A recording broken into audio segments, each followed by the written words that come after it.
Hello, my name is Ortiz and I am a PhD student at UC San Diego. My presentation is titled Construyendo Masculinidad, the Oppression of Men in the United States, and it is for the 2021 International Social Philosophy Conference sponsored by the North American Society for Social Philosophy.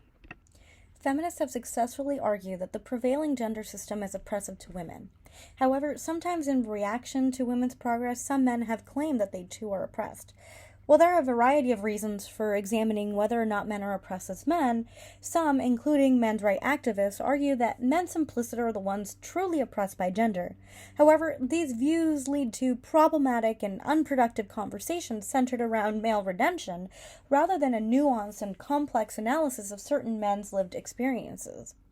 Men of color's lived realities demonstrate that there is something being obscured by dominant answers to the question of whether or not men are oppressed as men.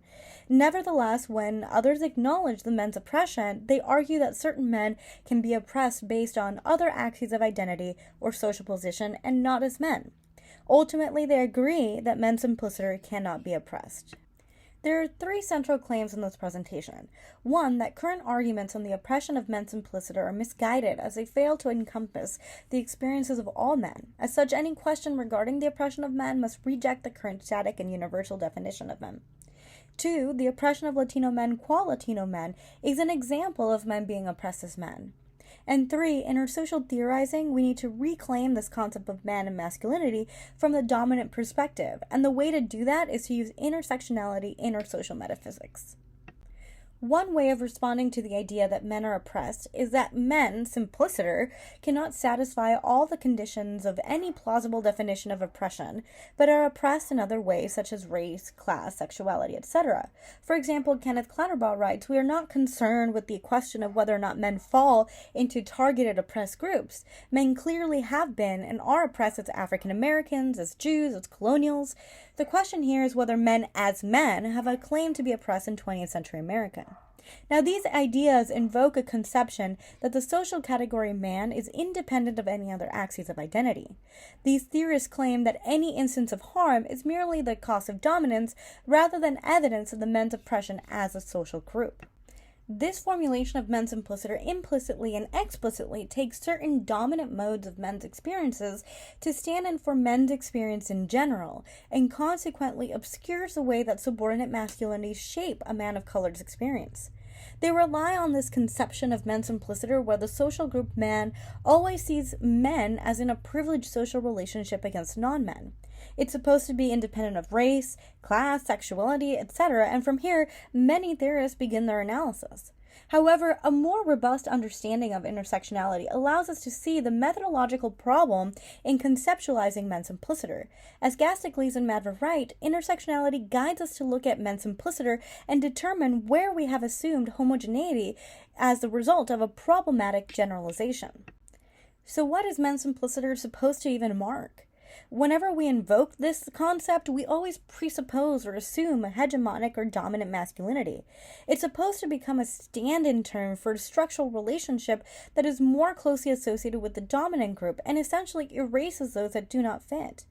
The consequences of conceptualizing the social group men in this way is that it forces us to explain away evidence of oppression of men of color through other forms of identity rather than a complex and nuanced investigation as to how gender is not incidental but substantially interwoven with other axes of identity and oppression. Similarly, as Tommy J. Curry has said, because maleness has come to be understood as synonymous with power and patriarchy and racially codified as white, it has no similar existential content for the black male, who in an anti-black world is denied maleness and is described as feminine in relation to white masculinity. If whiteness is masculine in relation to white masculinity, then blackness becomes relationally defined as not masculine and feminine because it lacks the power of white masculinity. Thus, black maleness is in fact a degendered negation of white maleness that is feminine because of its subordinate position to white masculinity, but not female. Though the experiences of Latino men are not exactly the same as black men, there is still a lot of parallels that are crucial to the argument. Via intersectionality, Latino men are oppressed qua men and not merely as Latino. An essential part of how gender is being played out in these group of men is not really about coercion or creating a relationship of dependence. Instead, it is about annihilation in virtue of being a man. Men who are members of subjugated groups are a threat to white masculinity that requires an attempt to annihilate rather than an attempt to control. While Latino men may enjoy some of the benefits of their masculinity, they are also oppressed differentially and uniquely by virtue of their social position as Latino men. They are oppressed as men, but being a man means occupying very different social positions that are intersectionally impacted by race, class, ethnicity, religion, and ability/disability. Now, the construction of Latino men as hypermasculine and deviant show how multiple social structures can interact to create distinct disadvantages to certain men that cannot be fully described as being just racist or just sexist. The subordinate or deviant man's construction gives a dominant culture the perfect excuse to dominate, control, and annihilate Latino men. In one ethnographic study in Oakland, California by Victor Rios, Victor followed a 16-year-old Latino young man and counted 6 police interactions between a span of 1 hour.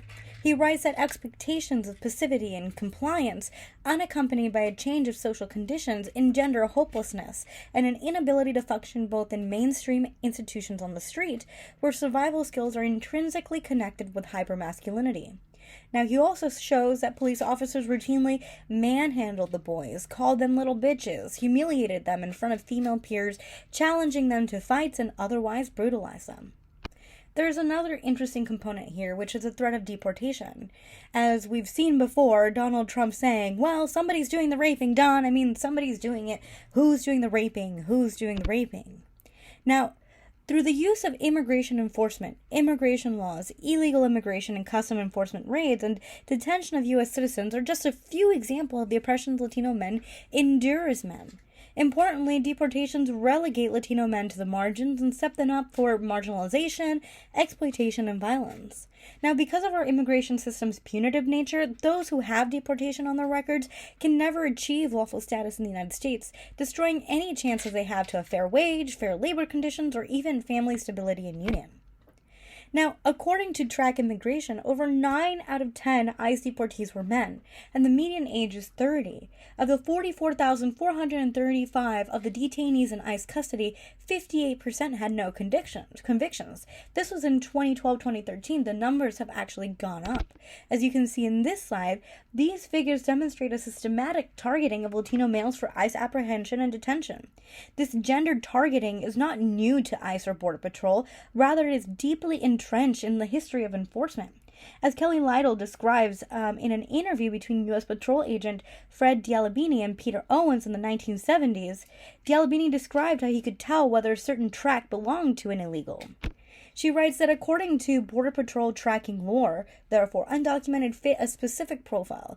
Illegals were Mexicans, poor, rural, brown, and male Mexicans, and evidence of such an equation was pressed into the landscape by the peculiar gait of Mexican workers as they walked north from Mexico. Now, critics of my claim will argue that if we take the implications of certain conceptions of intersectionality to its logical conclusion, then men simpliciter do not exist, and thus men do not constitute a social group. Other men may argue that these instances of oppression should be understood as gender-specific instantiations of race oppression and not as men simpliciter being oppressed. For purposes of this presentation, I'm mainly going to focus on the second objection. Basically, in the social category model, the interaction of social categories modeled in arithmetic terms. When blackness is added to maleness, the total privilege a black man holds is reduced by an indeterminate quantity. In other words, the categories themselves are stipulated using definitions that ignore the distinctive oppressions men of color face as men. The argument that you can strip away race, class, and determine the amount of privilege afforded in men simpliciter is also flawed because you are genuinely not stripping away. Instead, frameworks that make this mistake entail that but for race, being a man is always privileging, regardless of their lived experience. It presupposes that whiteness is a baseline when talking about gender.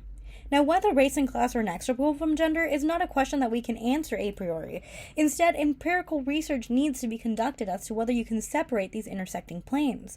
But attempting to answer such question, assuming these universal and static definitions of men, we commit a significant error that obscures real conversations about men and oppression.